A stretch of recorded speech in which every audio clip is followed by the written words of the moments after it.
was like, well, my back already hurts and we haven't even started. So All right, we're live. we Starting are up. live. Alrighty. Hello, everybody. Welcome to a special live edition of the Crypto Traders podcast, available on iTunes, Spotify, and all the lovely places where podcasts happen. We are being broadcast live on YouTube. Please subscribe to our YouTube channel. You can also find us on Facebook and at CryptoTradersPro.com. I'm Kurt Wuckert Jr. with my good friend and business bro, Matthew John. How you doing, my friend? Doing pretty good. Excited to talk about this topic, the one problem everyone is ignoring. This is throughout the entire crypto space. We feel as this is a massive problem that's kind of getting swept under the rug. A lot of people aren't really paying attention and offering solutions for this, so we're going to dive into it a little more in depth. Yep, absolutely. It's interesting. We have born this project out of what we see as a just kind of a black hole in the cryptocurrency space. You can find tons of meetups for learning how to program Ethereum smart contracts or how to develop your own blockchain. You can hear all kinds of people even still pitching their ICOs. But there's very few people talking about brick and mortar retail merchant adoption. And dare we say it, it is the one problem that literally everyone is ignoring. So after some discussion with the community that we run, the 50,000 people on Facebook and the about 25,000 people on all of our other platforms across social media, we've realized that a lot of people, and this is not just speculation, we've done polling for most of the year this year. We've gotten all kinds of information from the communities that we manage. And first of all, it seems like a lot of people are talking about how they don't even care to spend their cryptocurrency in real life, which we think is a major problem. But then also a lot of people don't know how, and they're also afraid of what the issues are coming from tax, compliance, regulatory problems, and all of that. So as we look at the Who Are We slide, should we introduce ourselves, or should we assume everybody knows who we are if they're listening or watching at the moment? Well, yeah, you should know who we are, hopefully, if you're watching this by now. This was our presentation that we did at the Loyalty Live conference this past week, so we're just going through the same slides. They only gave us about 15 minutes to talk on it, whereas we could talk on this subject for quite a bit longer than that. We really wanted to go in depth more and explain this to the community. But, yeah, what Kurt was referring to, we asked a question in the Facebook group, and there was a couple hundred comments on this. The question was, if you walked into a store and you found out they accept cryptocurrency, would you pay using cryptocurrency? Granted, you had the cryptocurrency on you, it was in your phone, already loaded up, ready to go. Would you pay using that cryptocurrency, or would you get out your credit card and pay using USD or whatever your fiat currency is? And the results of that were surprisingly negative, that people would not be willing to spend their cryptocurrency or use their cryptocurrency. They just see it as an investment. Yep. I was really surprised to hear that too. We've been talking about this for a long time. I've been a Bitcoiner since sometime between 2012 and 2013.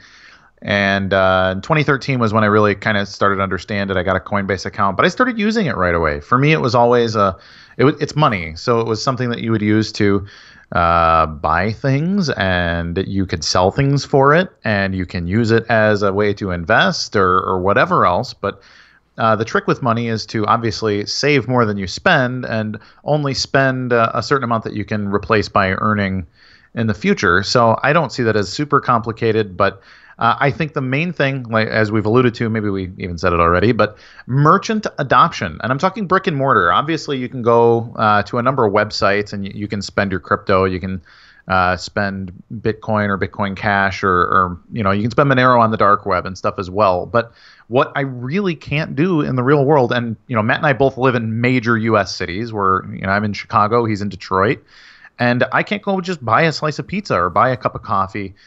And I think that's bizarre, because the first and primary use case for crypto was that merchant adoption. And I think statistically, if you look back, I think it actually peaked in 2015, which is kind of terrifying. We're talking actually almost 4 years ago as we come up on 2019 here. We're in Q4 2018. And, brick and mortar adoption has gone backward. So I think we need to talk about first, what is merchant adoption? So what do you think, Matt? What do you think is the way to describe what success looks like? What is merchant adoption in your opinion? Merchant adoption to me would be brick and mortar stores, places we visit every day, are starting to accept cryptocurrency. They understand cryptocurrency. They want to accept cryptocurrency. And they have the solutions to do it. Right now, there's really not much. And even if you said, hey, why aren't you accepting cryptocurrency? They might know about cryptocurrency, but they don't know anything past just hearing the word. People might have heard the word Bitcoin, but a lot of people you ask aren't invested in Bitcoin, or they don't know much past the word Bitcoin. I think that's a big problem. So, yeah, we need to educate and push these businesses to start setting up cryptocurrency in their shop and accepting it for their business. Yep. So as we make our way through the slideshow, I just want to remind everybody, if you're listening to this audio only, you can find this on YouTube and you can watch the slideshow as well. But we're going through the bullet points we have on screen. And I want to start by talking about who is actually focusing on brick and mortar merchant adoption. And the two primary projects are truly Dash and Bitcoin Cash. Both communities see the means of exchange as the primary use case of their coin, as well as coins in general, which is why we have them largest on the screen here. But we definitely need to give shout outs to Monero. Definitely wants to be a means of exchange before anything else, except it's really specifically for critical privacy, which makes it the darling of the dark web, but not really the most efficient tool for quick retail verification of transactions.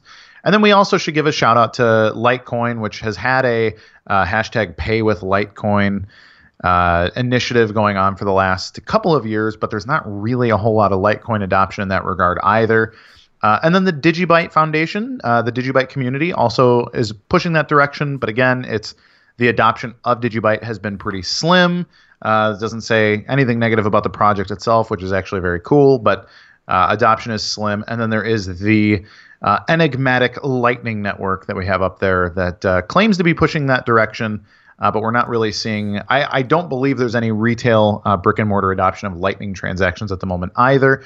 There are, however, maybe a dozen or 20-ish places online where you can spend Lightning, but it's mostly with Blockstream related companies. So you can buy a Blockstream hat, for example, with Lightning Network transactions. But I was going to ask you, why is Bitcoin not up there? Well, specifically, I mean, that's kind of a political response. I think there are some people in the BTC community that do actually want to see BTC used as a means of exchange at some point. But right now, the general narrative of the BTC community is that we are only in the investment and adoption phase of cryptocurrency, and that we need to hold on to it maybe for decades before it's ready to be rolled out as a means of exchange. And I just disagree. I think the technology exists today, and we could and should be using it today. And the delay of that is problematic for a whole host of reasons. Well, but right, it's only setting it back. Like, why wait? Why not want to get more people using it? Why just tell people to hold? And it doesn't make sense to me. I think it's a computer science approach to technology, and not a business approach to technology. If you talk to an entrepreneur says, get out there and start making money, right? Do business. That's what an entrepreneur wants to do with all of the tools he has. If he has a tool and he's not using it to earn more money, well, then he's a bad entrepreneur. However, a computer scientist, which I think is the norm in the BTC community, is to test and make sure that things are working according to what they see as the most important part of the plan, which is to have an extremely secure piece of software. And I think it's a worldview issue more than anything else. But there could be other aspects to that could be discussed. But that could be a whole other podcast. Well, why do you think merchant adoption is so important? Well, it's a security thing. In my opinion, the BTC community talks about security coming specifically from hash power and good technology, whereas I believe that security comes from a large use case. So if you have tens of thousands or hundreds of thousands of transactions per day that are used on a regular commercial basis that incentivizes mining, that creates hash power, and hash power secures the chain.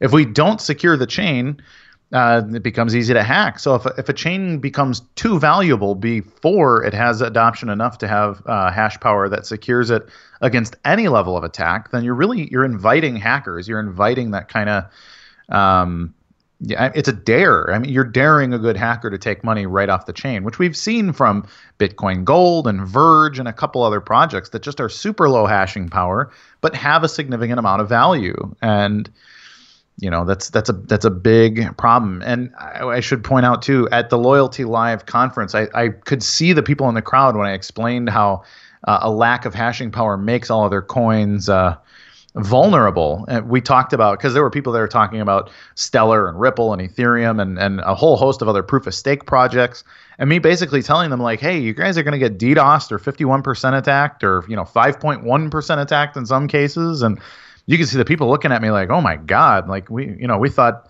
all of these things were perfectly secure because it's a blockchain. And I was like, sorry guys, you have to have hashing power to actually be secure. I'm sorry to say. Well, I would say merchant adoption is so important because it's going to help more people want to get involved. If you visit your local pizza shop and somebody that's not holding cryptocurrency sees that, oh, these guys accept Bitcoin, I heard about that before. Now I have a place that I could actually use it. So maybe I will go home and invest after knowing that it's gone up from 1,000 to 20,000 to 6,000. Sure. Give someone like that an opportunity to get on board if they see merchants actually start to accept it. Because a lot of people don't know that you could spend it, that it's money. Right. I have no idea. Well, right. The simple answer is that demand. It creates demand. And if there's demand, then value goes up. So value is a product of somewhere where demand meets utility, and then you have value. So some of the benefits that merchants have if they are willing to accept cryptocurrency, and this needs to be explained to them because a lot of the merchants aren't going to have any idea about cryptocurrency. You need to break this down into the simplest terms possible. So it gives them, first of all, a competitive advantage. We know that 99% of businesses are not accepting cryptocurrency, so the ones that begin to accept cryptocurrency, they're going to have a competitive advantage because they're doing something that their competitors are not, at least just yet. It's cost effective. We know that it's very cheap to send and receive cryptocurrency as opposed to credit cards where there's 1 to 5% fees on all transactions. It's faster, it's more efficient, and there's unique marketing incentives. The one that I wanted to mention was if you are accepting cryptocurrency for your business, you're put up on the big map. I know Dash has one, Bitcoin has one. I'm sure they all have one where it shows every merchant or everywhere that you could spend your Bitcoin, Dash, Bitcoin Cash, Litecoin, whatever it is. That's a great marketing incentive because it puts their business on the map and the crypto community could see that, hey, this is where I could spend my cryptocurrency. I'm going to visit this place as opposed to the other coffee shop that doesn't.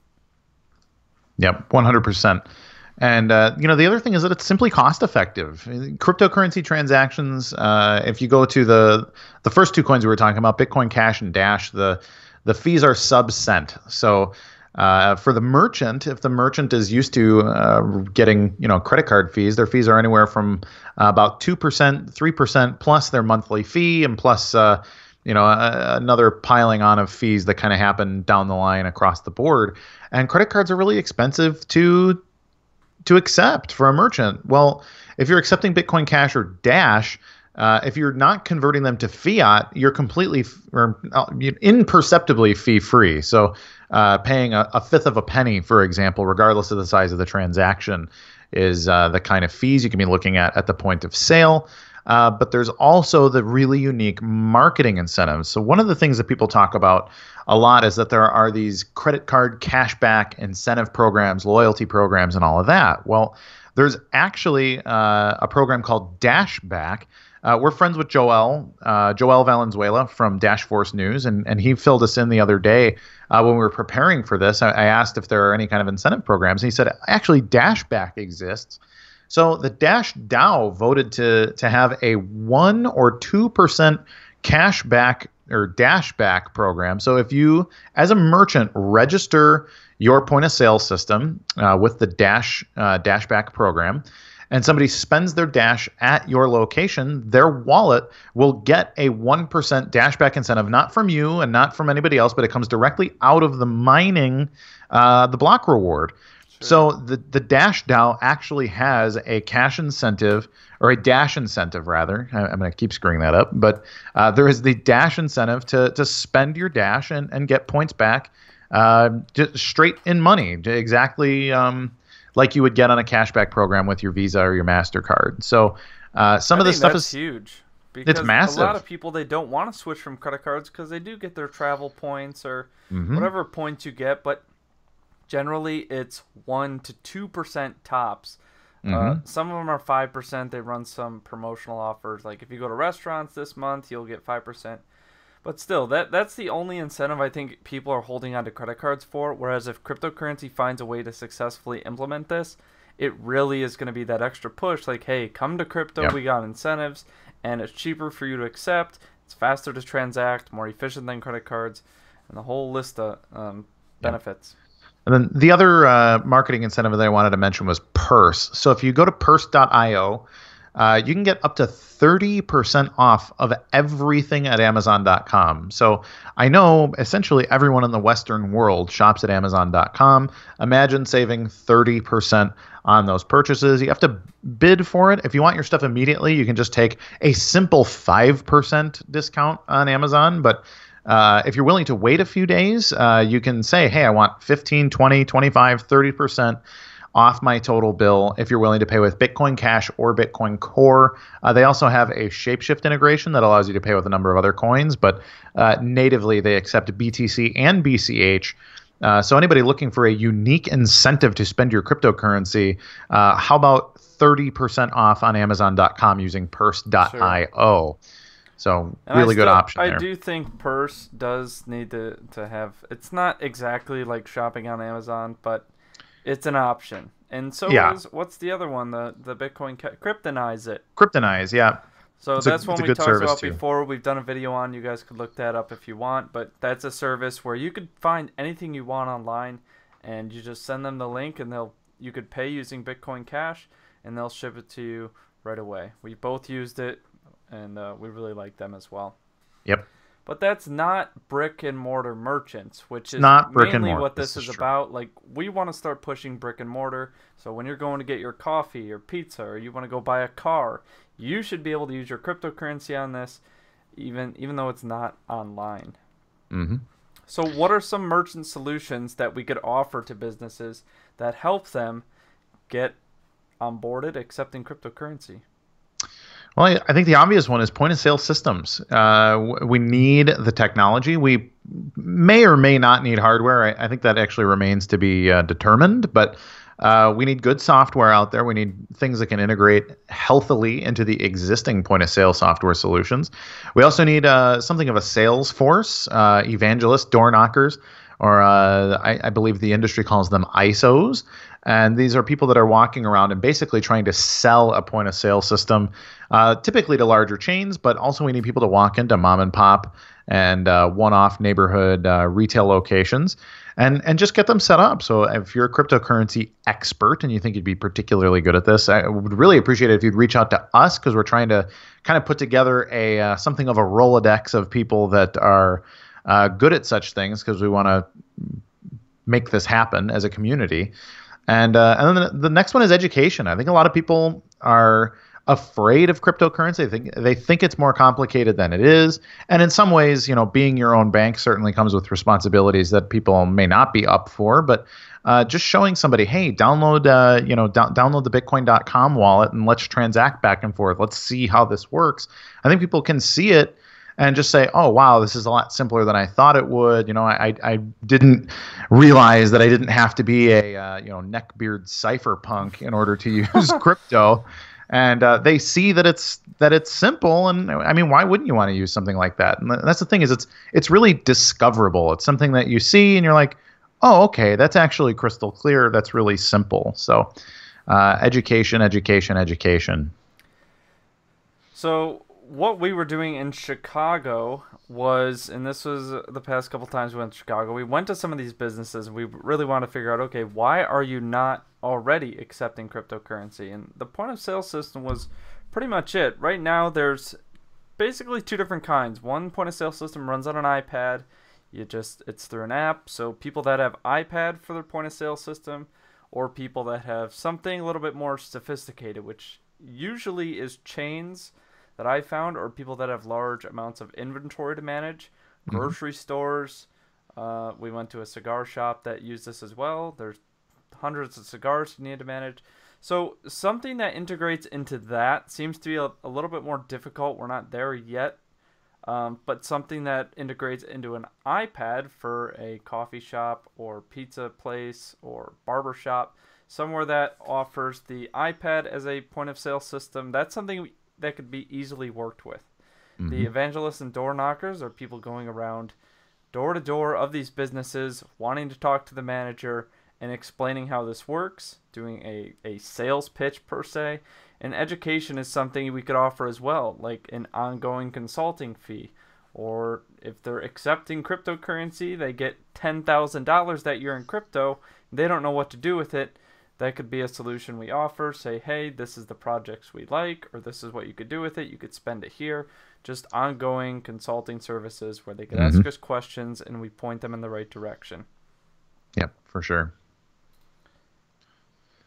So, surprise, point of sale systems exist today. Can you believe it? So in doing some research on this and wondering why the heck we aren't seeing more of it, I came to discover there's dare I say there are dozens of software solutions out there that exist. They're not super robust. They wouldn't be appropriate for, say, a grocery store chain or a department store chain, but they would work pretty well in the mom and pop environment. On screen, you can see this is AnyPay, which is developed out of Portsmouth, New Hampshire. Members of the Dash meetup out there and Bitcoin Cash people out in the Free State Project zone of the the USA over there. Look at how fast that is. Yeah, instant. And the thing to explain to a merchant is that's not just a what do you call it? An authorization transaction. So when you swipe your Visa, you get an authorization, but settlement takes 30 days as a rule. What you're looking at there for paid, that's probably settled on the spot there. Dash blocks are 2.5 minute blocks. So you are definitely block confirmed inside of 2.5 minutes. That is your Dash. It is yours permanently. It cannot be taken from you unless you, give somebody your private key. But that's all yours. It can't be charged back. It can't be taken. The other cool thing is that the point of sale systems are free. Like a lot of these things are open source. They run in a browser. They're ready to rock and roll. The setup is almost nothing. You can usually just set up an account, and by an account I mean a semi-anonymous account. You just need an email address to use the browser options. And some of them are apps that you can download onto your phone and keep them completely anonymous. You don't have to do KYC, AML. You don't have to open new bank accounts. You don't have to do any of this stuff with most of these point of sale options. AnyPay being a good example for one that is trustless, non-custodial, and doesn't require any identity information. There are, however, some challenges. The challenge, in my opinion, is for the guy who's not a crypto savage, the person that isn't looking to be stacking and sitting on a bunch of crypto. I think the main challenge is going to be fiat settlement. So people that are willing to accept crypto, but they don't want to be sitting on crypto. They want fiat settlement. I think that's the primary challenge.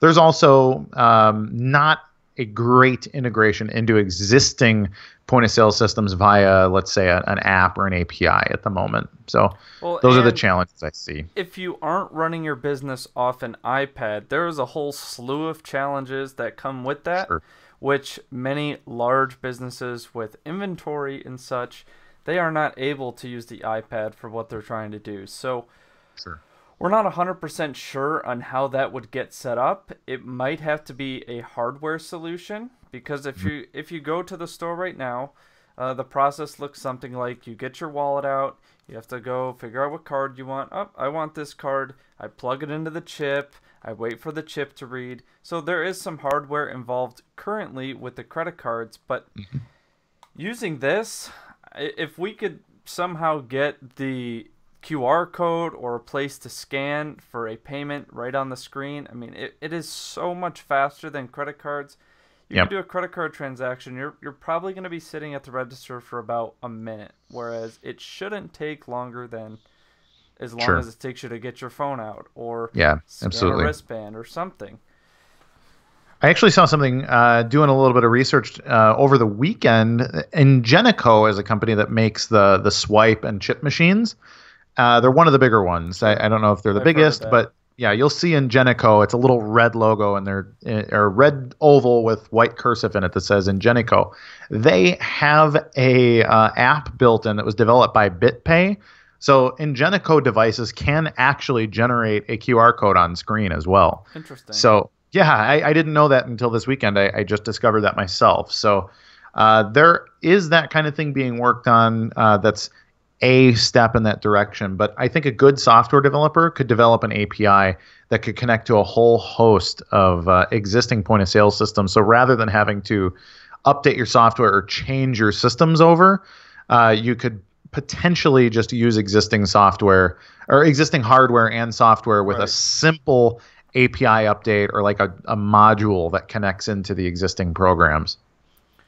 And one of the challenges you mentioned was that fiat settlement. So something that we kind of thought of. I know BitPay does something similar. Is a lot of people Mhm. don't want that crypto exposure. So if they're just getting, let's say somebody buys a car with Bitcoin, well, that car could cost $20,000. Who knows? Bitcoin might be worth $20,000 again in the future, but they buy that car with Bitcoin. Well, now they're holding $20,000 of Bitcoin, and Right. some people don't like that exposure, especially when their business has overhead.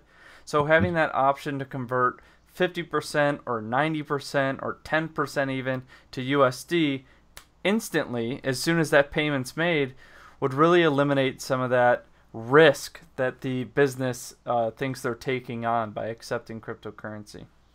Yep, absolutely. So there's some opportunity there for sure. Let's talk about compatibility. Absolutely. So, who are some of the other options here? Well, the most compatibility we see between coin, wallet, and point of sale systems come from the Dash and Bitcoin Cash communities. Both communities have all three with their own coin branding. So, Dash, for example, has their Dash POS, which I think they just rebranded as Spark POS. But then they have their Dash Core wallet, the Dash Coin, obviously. So there's no like middleman. You don't need some other liquidity token or any other thing. So there are options coming from Dash. Bitcoin Cash has, for example, they have the Hand Cash app. They have POP, which stands for Point of Purchase. Both made by the same company. It's all Bitcoin Cash exclusive, and all of that works really nicely. So those two communities are working specifically on compatibility to go end to end and stay within their coin and within their own branding rather than using some third party. And then you have other options. Rocketer, AnyPay, and BitPay also are coin agnostic. You can use multiple coins and they work just fine. And they exist today as well. And then we get to BTC, Lightning. Does Lightning work? As of right now, there are people working on it. I believe it is. It's not Coin Payments. It's CoinGate. CoinGate has offered a point of sale option for Lightning, not in brick and mortar, but it does exist online, which means it could be done in a point of sale system. It's still quite a bit more complicated because of how Lightning works, but there are some options there. But as we alluded to before, BTC, the developers have made it really clear that they want it to be a reserve asset. They want it to be a long-term store of value, something that is staked, something that is sitting in a cold storage wallet and that you stake to use the Lightning Network, that kind of thing. So it's in a little bit of an ambiguous spot. That's kind of a new concept in the cryptocurrency space. And it's the reason there is a Bitcoin Cash and things is because the community split on whether or not that's a good idea. I don't see BTC being a long-term option for point of sale because they require block confirmations, which are 10 minutes on the BTC network. And then fees are going to continue to go up. And that's by design. They want fees to go up specifically to make it secure, to incentivize mining that way. But I think it's a bad idea because usability will go down, in my opinion, over time, over the long curve. Well, let's be clear also, none of these existing POS systems, Rocketer, AnyPay, BitPay, none of them are perfect. We've tested out all of them. None of them offer all the solutions that merchants will need in order to start accepting cryptocurrency. I think BitPay is the most popular, and we visited one restaurant that accepted BitPay or cryptocurrency through BitPay, and it wouldn't work with my phone because I was using the Coinomy wallet, which doesn't work with BitPay. So I was unsuccessfully able to process my transaction using BitPay, and that was a simple mobile wallet error. So none of these are perfect. I think we could do better, or they can do better. And they're going to need to do better. We're going to need to do better if we really want adoption to happen. Right. If this is a thing that matters, they need to take it seriously.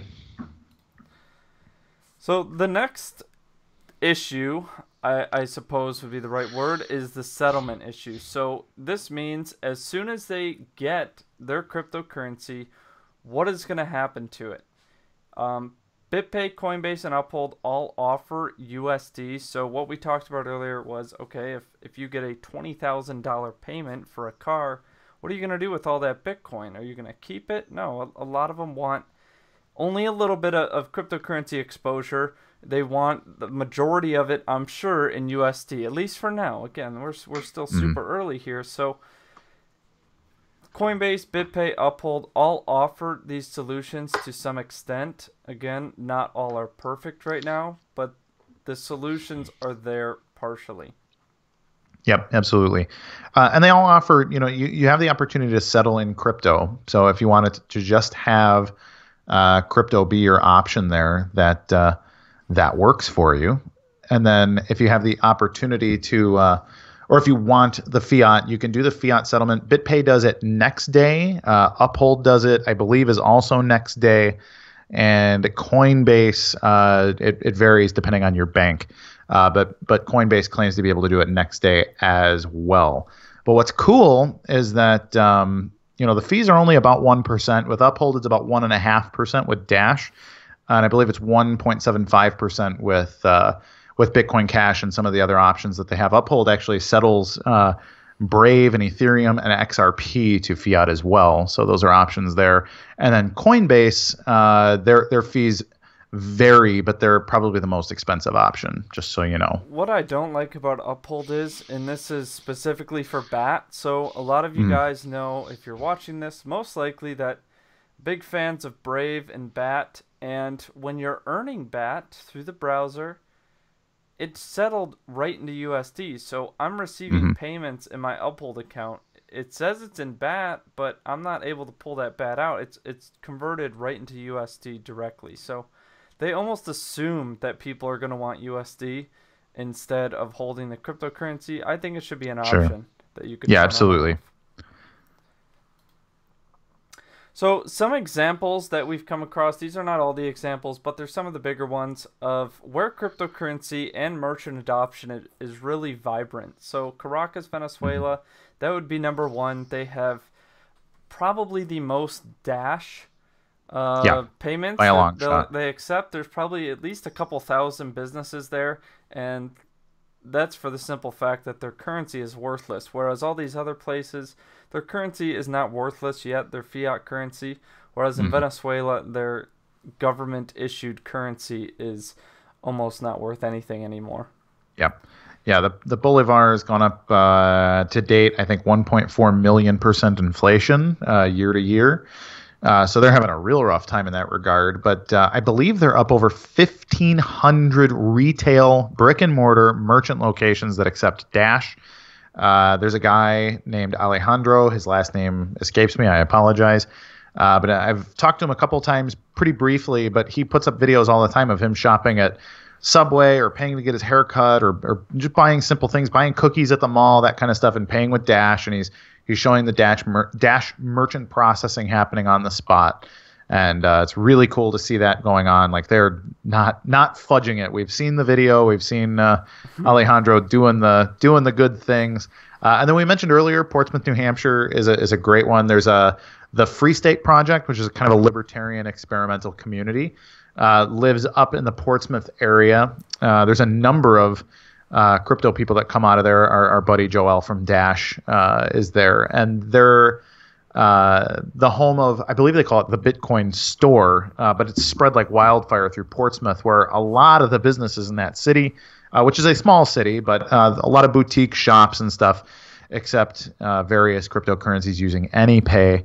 And then the picture you see, if you're watching the YouTube video, is of Strand Fitness in Queensland, Australia. A guy in Queensland has made a business out of setting everybody up to accept Bitcoin Cash specifically there. He's got about 30 or 40 businesses. I haven't counted in the last couple of weeks, so it may be higher. But he's got a lot of people accepting Bitcoin Cash in that area. And then Tokyo has typically been the first adopter of a lot of cryptocurrency and just technology-related stuff in general. It's like an obligation if you live in Tokyo to be a first adopter of everything new technological. So there's a lot going on in Tokyo as well from a retail standpoint. I know a number of people that live in Tokyo and live their lives on Bitcoin Cash. That is where Bitcoin.com is physically headquartered. So there's a lot of people there living on their Bitcoin Cash in the area too. So the biggest issue I see with this is the lack of U.S. cities, which is obviously one of the largest countries in the world. The U.S. is really lacking adoption. And as what is known as a world power is really not adopting this technology as fast as some of the other places in the world. A lot of places in Asia, Tokyo, Japan is not just the only one that's very open to accepting cryptocurrency. And Australia, which is kind of surprising, but there's a lot of people in Australia, not just Queensland, that are really pushing cryptocurrency adoption. So yeah, absolutely. We would really like to see this happen in the U.S. We really want to be a part of this in the U.S., and we're going to try and figure out a way to make it happen, whether that involves us going one by one into every business and saying, hey, this is how you set it up. We're going to set it up for you, teach you how to do it, help you with any ongoing issues you have. Whatever it takes, because this is really going to help us spread cryptocurrency to millions of more people. So some of the challenges we have to overcome, let me move your... There you go. So challenges that we have to overcome that really, we need more clear-cut regulation guidelines from the IRS. It's really vague what their stance is, because one thing that's popped up is that when I pay a merchant in cryptocurrency, I am now subject to capital gains tax. At least that is what we're told. Some people disagree, and it's really hard to keep track of as well. But apparently that's true. So that would be a really big hurdle that we would have to overcome. People aren't going to be encouraged to spend it if they're supposed to be paying capital gains 35% tax on everything they purchase. Right. Yeah, it's brutal. And there's been some progress on that, actually, since we made this slideshow. And part of the slideshow was made about 2 months ago. And since then, there's been a little bit of some change. Some regulatory agencies looking at cryptocurrency as a, what are they calling it? I believe they're a commodity rather than property. So with property, when you sell property for a profit, there's definitely capital gains tax. However, treating it as a commodity is simpler from a tax perspective. So I think that's a step in the right direction.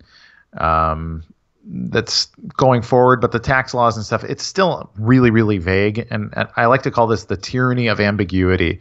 If you're afraid that you are not in compliance, typically you will over comply, which means you will overpay and you will over reveal to the government what you have and what you've done, allowing them to tax you more aggressively. So they want to keep it vague because they want us to be afraid of their power and therefore have us pay them more, frankly. So we definitely need to go the right direction with that. And there's a couple ways to go. It can be, reaching out to your regulators and your, your congressmen and your senators and stuff. But the other one is to simply, avoid situations where you're not doing peer-to-peer transactions. So working with BitPay as a merchant, like you're going to have KYC AML as a merchant for sure. So the merchant is responsible for releasing that information to the IRS. In that situation, customer is not. Yes. Correct. So if the customer, has sufficiently, if they bought peer-to-peer, if they bought with cash, like let's say they bought Bitcoin Cash with cash from somebody, it went from, the seller's wallet to the purchaser's wallet, and the purchaser's wallet was a brand new wallet that's never been connected to their identity, well, then that's essentially anonymous Bitcoin Cash. And then you go spend it somewhere in a retail situation. It's just like using cash. That's not really traceable to your identity in that situation. So, you can play games like that a little bit, but I think it would be better to have clear regulation just to make sure nobody's, getting themselves in major trouble. Sure. So, well, one of the solutions, we already mentioned one solution for the volatility, and that would be settling a portion of your cryptocurrency in USD instantly. So it wouldn't matter what the price is if they're converting 70% of that instantly to USD. Yep, absolutely. That's one solution. So I guess we already got that checked off. For sure. And then user experience. I think a lot of people, first of all, are afraid to use crypto in the first place. They don't know how the wallets work. And sometimes the wallets don't work. Since our problem with Coinomy, which was that August where we were in Toronto? Yep. I think it was the second week of August we were there. And we tried to buy a delightful but expensive dinner in Toronto. And some of us worked. The Bitcoin.com wallet worked just fine because it's a copay-based wallet, which is actually a BitPay product. So it worked fine transacting with a BitPay point of sale, but the Coinomy wallet didn't work at all. I've been told it's been fixed. If you look at your Coinomy wallet now, you can see. I would not recommend it. Yeah, but we can't recommend it because we've had nothing but bad experiences with it. So that sucks, and that's something that developers really need to work on. It's something that's on them. We need good UI UX developers. That's user experience and user interface developers to figure out. If it's hard for us to figure out, people that have been involved in the crypto space for a while, it's going to be impossible for somebody that's brand new. It needs to be so simple if we want people to figure it out, because there's a lot of people that aren't tech savvy at all that even struggle with apps on their phones. So it needs to be very, very simple. Scalability is the other issue. This is why Bitcoin is not the prime currency for merchant adoption, because of all the scalability issues. When the transactions get clogged up, the fees get higher, the processing times get higher as well. So these currencies need to be able to scale. Yep, which is another reason why we're positive on Dash and Bitcoin Cash. The Dash roadmap has 400 megabyte blocks on their roadmap at some point, which is makes for a lot of transactions per second. And Bitcoin Cash has been crystal clear that they're willing to scale up to, they're already at 32 megabyte blocks. They want to go up to 128 and keep moving that direction. Scalability is paramount. There's also options like Stellar and XRP that have solved their scaling issues with a little bit of extra centralization. And there are some opportunities there. Regardless of how you feel about XRP and Stellar, they are trying, the pre-mined interledger kind of transactions for scale as well. But scalability is a concern that needs to be worked on, but it's more of a developmental thing. It's not something that average Joe can work on. We can't do that. Yeah. So the last slide was just come talk to us about opportunities. After this, we ended the presentation, and we had a lot of people come up to us that were not even necessarily a part of the cryptocurrency community or blockchain community, but people that have been involved in point of sale and people that just want to see cryptocurrency grow. Really came and talked to us. There was a fair amount of people that were really interested in what we had to say about this. And a lot of people do agree that this is something that is getting swept under the rug. Mm-hmm. Yeah, it was fascinating at Loyalty Live how many people were looking at us like we had a horn growing out of our heads when we were talking about using cryptocurrency as a means of exchange. I think a lot of people were surprised that no one had talked to them about it, given that it was the first and primary use case of crypto. I think Silk Road got mentioned briefly in our presentation as well, but that's where Bitcoin's first value occurred. The Silk Road showed that Bitcoin had utility as a means of exchange over the internet, and it's up to us. And by us I mean me and Matt and all of you out there in the cryptoverse. It's up to us to make this happen. If you can go to your local supplier of coffee or pizza or ice cream or whatever else and say, hey, if you accepted Bitcoin Cash or Dash, I'd be willing to pay you in it. And Right. if they don't know what, just yeah. that simple conversation. You don't need to go there and offer to set them up, but go to people and say, hey, do you guys accept cryptocurrency? Oh, you don't? Well, why not? Have you heard of cryptocurrency? Have you heard of Bitcoin? Do you know anything about it? Figure out why they aren't accepting cryptocurrency. Then we could bring the solutions to them. Yep, absolutely. So yeah, we got a couple of people basically giving us thumbs up and some. I was hoping for some questions at the end, but it looks like we just got people saying, "Hey, go get them." We got some moon rockets. We got a guy saying "Moon Lambo Veritasium." Thank you. A guy named DP saying this is exactly the right topic until we move from trading to spending. Crypto simply won't gain the economic traction we all want. So. Looks like we are being well perceived, and everybody understands everything at stake. So, what a delightful turn of events for us. So maybe we should just wrap up, unless you have something else you'd like to touch on, Matt. No, we really want to make this a good podcast for you guys. Better understand where we're coming from and the problems that we see from our view in the cryptocurrency space for being involved for several years as for Kurt and for a few years myself. These are just some of the issues that we see. Of course, there's plenty of other problems that the industry has, not just the failure of merchant adoption, but we believe this is just one problem that everyone has been kind of ignoring, and we want to bring that solution to the community and really start pushing cryptocurrency to businesses. Yeah, absolutely. So on that note, I want to remind everybody, if you want to learn more about crypto traders, you can find us at cryptotraderspro.com, where we teach retail investors how to be aggressive, profitable traders. We have a signals package, a trading course. And we have a community on Discord of about 200 people learning to trade every day. We're active in there literally every single day, going over the charts together and trying to make profit any way we can. You can also find us on YouTube. I beg you to subscribe, please, on YouTube.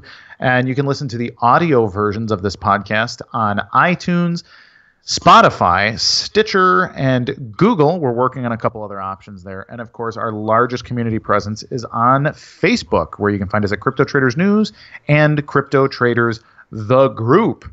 So everybody, I implore you, have a lovely day. Remember to spend your crypto and just ask everybody.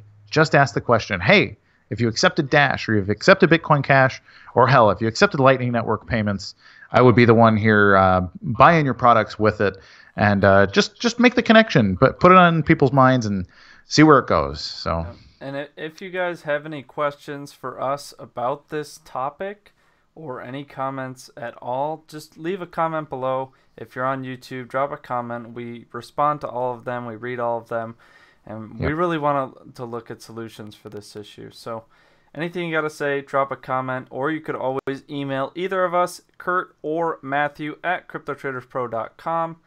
Also, like the video if you did enjoy this. If you think this topic is valid and worthwhile of a like, please do so on YouTube as well. Again, this is Matthew from Crypto Traders Pro. And I'm Kurt. And we'll see you on the moon. See you on the moon. Bye, everybody.